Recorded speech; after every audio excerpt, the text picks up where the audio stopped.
নমস্কার বন্ধুরা, সুজাতা ভিলেজ কুকিংয়ে আপনাদের অসংখ্য অসংখ্য ধন্যবাদ জানাই। আজ আমি আপনাদের শুধুমাত্র চাল বাটা কিংবা চালের গুঁড়ি দিয়ে একটি উপকরণ দিয়ে দারুণ মজাদার একটি পিঠের রেসিপি শেয়ার করব। এর জন্য পুরো রেসিপি দেখতে থাকুন, আশা করি আপনাদের খুবই ভালো লাগবে। এবং আপনি যদি আমার চ্যানেলে নতুন বন্ধু হয়ে থাকেন, অবশ্যই চ্যানেলটিকে লাইক, শেয়ার ও সাবস্ক্রাইব করে নেওয়ার অনুরোধ থাকলো।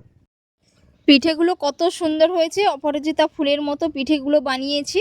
মুচমুচে যেমন তেমনি কিন্তু ভেতরটা খুবই রসালো, আর পিঠেগুলো দেখেই পুরো জিভে জল চলে এসেছে।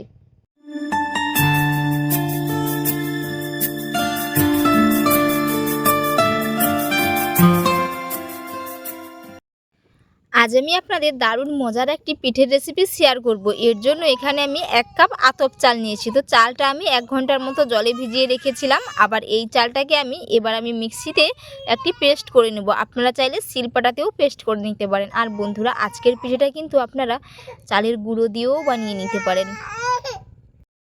মিক্সিতে আমি খুব ভালো করে একেবারে মিহি করে পেস্ট করে নিয়েছি, দেখে নিশ্চয়ই বুঝতে পেরেছেন। এবার আমি উনুন জ্বেলে কড়াই বসিয়ে দিয়েছি। কড়াইয়ের মধ্যে 1 চামচের মতো ঘি দিয়ে এবার আমি চালের বাটাটা দিয়ে দিলাম।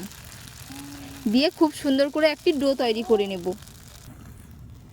এবার আমি এর মধ্যে দিয়ে দিচ্ছি পরিমাণ মতো লবণ।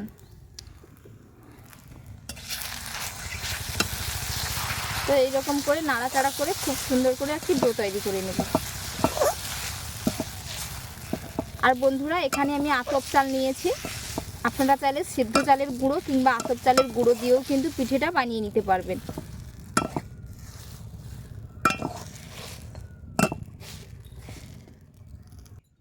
খুব সুন্দর করে একটি ডো তৈরি করে নিয়েছি। এবার এটা আমি তুলে নেব। আর বন্ধুরা, কে কোথা থেকে রেসিপিটি দেখছেন অবশ্যই কিন্তু কমেন্ট করে জানাবেন। এবং আজকের রেসিপি যদি আপনাদের ভালো লেগে থাকে অবশ্যই একটি লাইক করে দেবেন।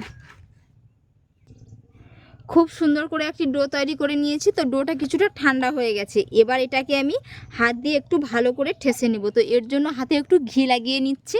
দিয়ে এবারে 2 হাতে খুব ভালো করে একটু ঠেসে ঠেসে নেব। বন্ধুরা, আমি কিন্তু এখানে চালের গুঁড়ো ছাড়াই চালের পেস্ট করে বানিয়েছি। আর ডোটা দেখুন কত সুন্দর হয়েছে, একেবারে স্মুথ হয়েছে। ডোটা খুব সুন্দর হয়েছে, কোনো ডেলা নেই এর মধ্যে। আপনারা কিন্তু এই রকমভাবেও বানিয়ে নিতে পারবেন কিংবা চালের গুঁড়ো দিয়েও ডো বানাতে পারবেন।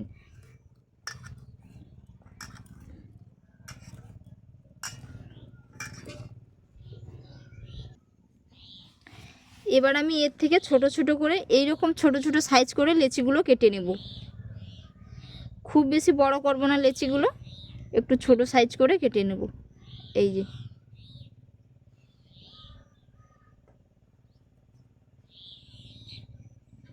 এবার এগুলো আমি হাত দিয়ে গোল গোল করে শেপ দিয়ে দেব।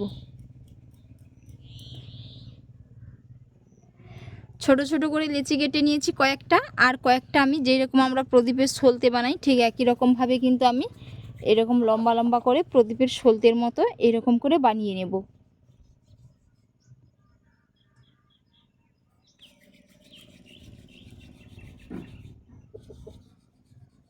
এরকম করে বানিয়ে নেব কয়েকটা।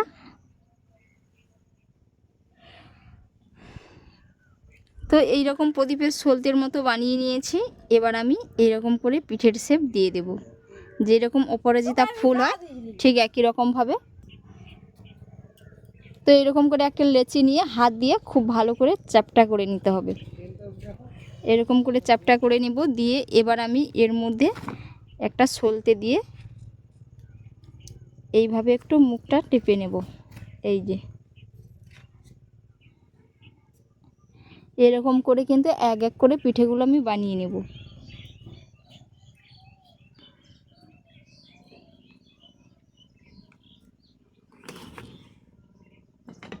এই যে কত সুন্দর দেখাচ্ছে বানানোর পরে। এইদিকে সমস্ত পিঠেগুলো আমি বানিয়ে নিয়েছি। আর পিঠেগুলো কত সুন্দর হয়েছে বন্ধুরা, দেখে নিশ্চয়ই বুঝতে পেরেছেন একেবারে অপরাজিতা ফুলের মতো হয়েছে। তো আজ আমি কিন্তু আপনাদের এই অপরাজিতা ফুলের পিঠের রেসিপি শেয়ার করছি। তো এবার আমি এগুলো কড়াইতে তেল দিয়ে ভেজে নেব। কড়াইয়ের মধ্যে তেল দিয়েছি, সাদা তেল। তো তেলটা গরম হয়ে গেছে, এবার আমি পিঠেগুলো দিয়ে ভেজে নেব। তো একসাথে সমস্তগুলো দেব না, দুটো ব্যাচ করে ভেজে নেব।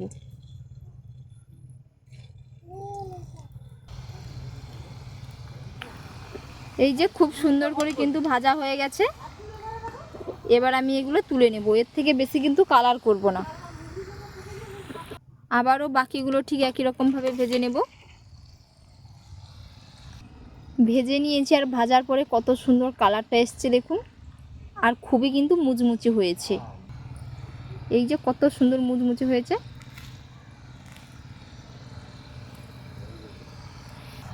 এগুলোও ঠিক সুন্দর একই রকমভাবে এই যে ভেজে নিয়েছি। এবার আমি এগুলো তুলে নেব। এবার আমি একটি চিনি সিরা বানিয়ে নিব। এর জন্য হাফ কাপ জল দিয়ে দিলাম, আর এই কাপের মাপ করে 1 কাপ চিনি দিয়ে দেব। 1 কাপ চিনি দিয়ে দিচ্ছি। আপনারা চাইলে এখানে গুড় দিয়েও বানিয়ে নিতে পারেন। তো বন্ধুরা, এখানে আমি চিনি সিরাটা 1 তারের মতো করে নেব। এটা সামান্য চ্যাটচ্যাটে ভাব এসছে। চিনি সিরাটা কিন্তু 1 তারের মতো হয়ে গেছে। এবার আমি ভেজে রাখা পিঠেগুলো এর মধ্যে দিয়ে দেব। চিনি রসের মধ্যে দিয়ে দিয়েছি। এবার আমি এগুলো তুলে নেব। পিঠেগুলো আমি কিন্তু চিনির শিরা থেকে তুলে নিয়েছি, আর কত সুন্দর হয়েছে দেখে নিশ্চয়ই বুঝতে পেরেছেন। খুবই কিন্তু মুচমুচে আর ভেতরটা একেবারেই রসালো। তো বন্ধুরা, আজকের রেসিপি আপনাদের কেমন লাগলো অবশ্যই আপনারা কমেন্ট করে জানাবেন, এবং বাড়িতে তো অবশ্যই এইরকমভাবে একবার বানিয়ে নেবেন, খেতে পুরো দুর্দান্ত হয়। আর এতক্ষণ পুরো রেসিপি দেখার জন্য আপনাদের অসংখ্য অসংখ্য ধন্যবাদ থাকলো। আপনাদের সাথে নেক্সট অন্য একটি রেসিপিতে দেখা হচ্ছে। ভালো থাকবেন, সুস্থ থাকবেন, ধন্যবাদ।